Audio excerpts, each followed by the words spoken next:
pessoal, você já pensou que o desenvolvimento de um bebê que nasceu prematuro pode ser diferente de um bebê que nasceu a termo?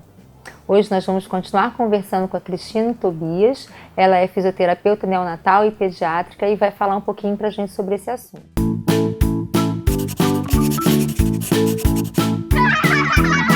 Cris, uma das grandes preocupações das famílias que têm um bebê prematuro é a questão do seu desenvolvimento. Como é um bebê que nasceu antes do tempo, né? Ele não está ainda maduro em vários aspectos, né? Mesmo quando ele tem uma alta no hospital. O que você pode dizer sobre esse desenvolvimento nesses primeiros meses desse bebê? O desenvolvimento do bebê prematuro também depende da idade gestacional que ele nasceu, né? Hoje em dia a gente tem, segundo a pesquisa Nascer no Brasil, uma taxa de 11,5% de bebês prematuros, de nascimentos prematuros, né? Bastante. Então é bastante. E a gente também tem que ver em relação a essas causas quais poderiam ser evitados também, né?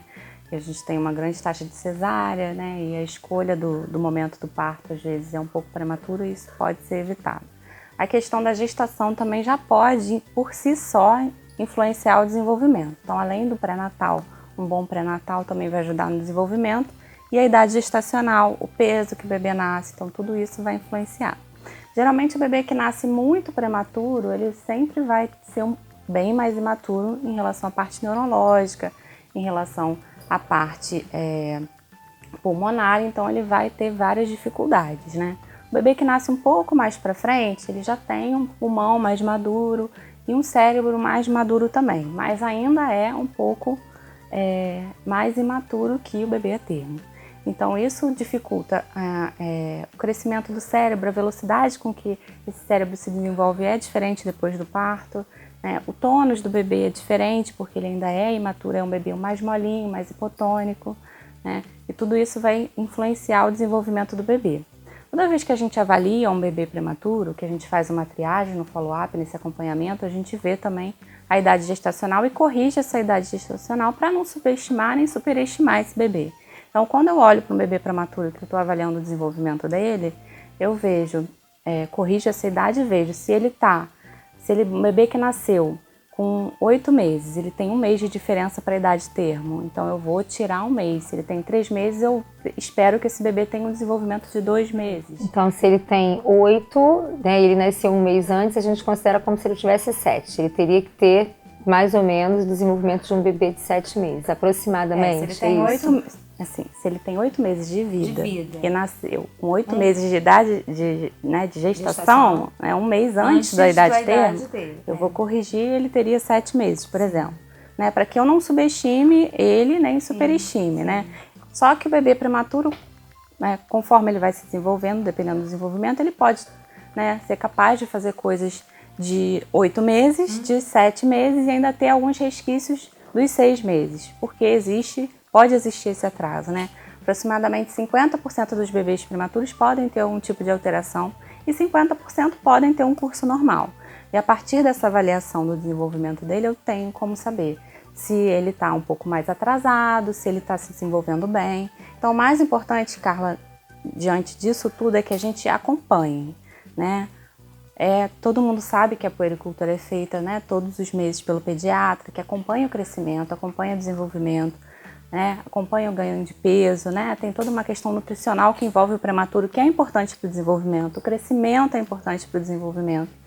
Então, a gente tem que estar junto ao pediatra para fazer esse acompanhamento. E o fisioterapeuta, ele faz parte desse acompanhamento. Poucas pessoas hoje em dia têm isso como se meu bebê está bem, ele não precisa, né? Mas eu acho que é uma questão de saúde mesmo esse acompanhamento. E quanto antes isso for visto, melhor a gente pode estimular o bebê, né? A gente sabe que esse bebê acaba sendo um pouco super protegido, porque às vezes ficou muito tempo internado, então é um bebê que fica muito no colo, né? Um bebê que teve muitas questões respiratórias também. Às vezes existe um medo, né, de você botar o bebê no chão, por exemplo, e a gente sabe que o chão é a posição de barriga para baixo, né, em prona, é importante para o controle de cabeça e várias outras questões que, né, vêm a partir daí, né? Então é importante a gente orientar essa mãe também, né? O pediatra tem um olhar clínico dele, ele é super capacitado também para ver questões do desenvolvimento, mas o nosso olhar é bem diferente, bem mais específico, né? Então, não é a mesma coisa. O ideal seria uma equipe multidisciplinar mesmo, né? Todo mundo que nasce aqui no Brasil recebe a caderneta de saúde da criança, mas nem todo mundo sabe quantas funções ela tem, né? Eu gosto muito de falar isso porque é uma coisa que todo mundo tem disponível, uma ferramenta e nem todo mundo sabe exatamente como absorver aquilo tudo, né? Então aquilo serve para o profissional e para a mãe, né? Ali tem questões de desenvolvimento que devem ser marcadas, informações de nascimento que são a identidade da criança, da saúde da criança como um todo. Imagem, né? Mas existe no site em PDF, todo mundo pode olhar. Quem está em casa pode pegar a sua, né? A sua própria, se ainda tiver, ou a mãe pode pegar do seu bebê para ver o que está preenchido, né? Tentar ver quais informações estão ali. E é muito importante também essa interação quando o bebê vai para a escola ou vai para a creche, né? O que você vai levar de informação para quem também vai te ajudar a cuidar do seu bebê, né? E essas informações devem ser preenchidas justamente para isso, para que todo mundo que seja levado, para onde a criança seja levada, qualquer profissional de saúde ou de educação que participe da saúde da criança, porque, né, todo esse dia a dia da criança, a saúde ela não é só, né, clínica, ela tem vários fatores que podem influenciar, né, e o dia a dia da creche ajuda muito, assim. Uma boa saúde ajuda na creche, a creche ajuda também na saúde da criança, né? Porque a criança come na creche, toma banho na creche, dorme na creche.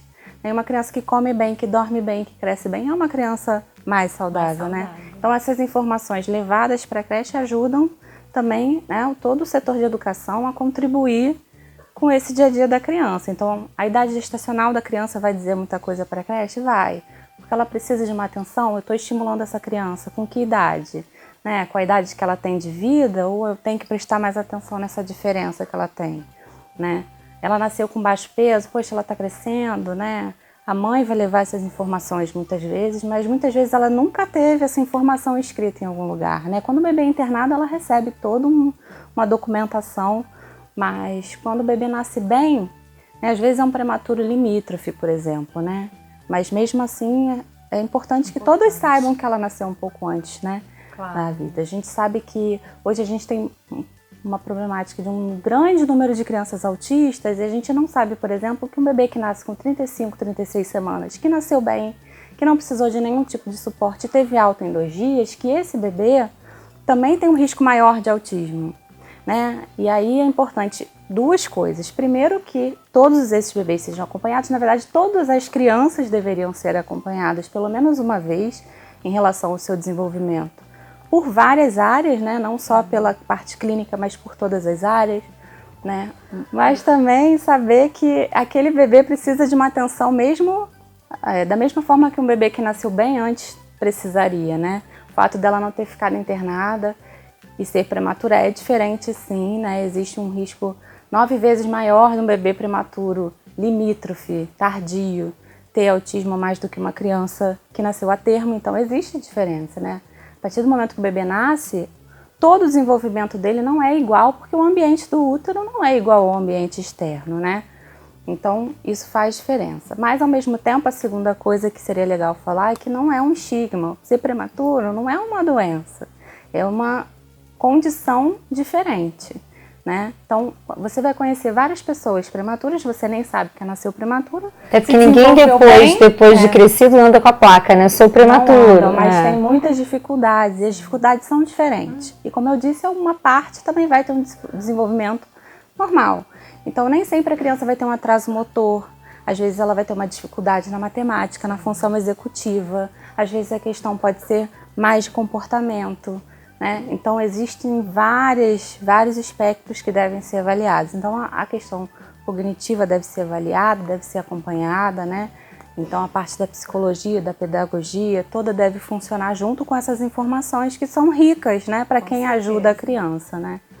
Então, né, outras crianças também têm outras dificuldades. Todas as crianças têm as suas particularidades, né? Então quanto mais a gente conhece a criança, melhor a gente ajuda, né?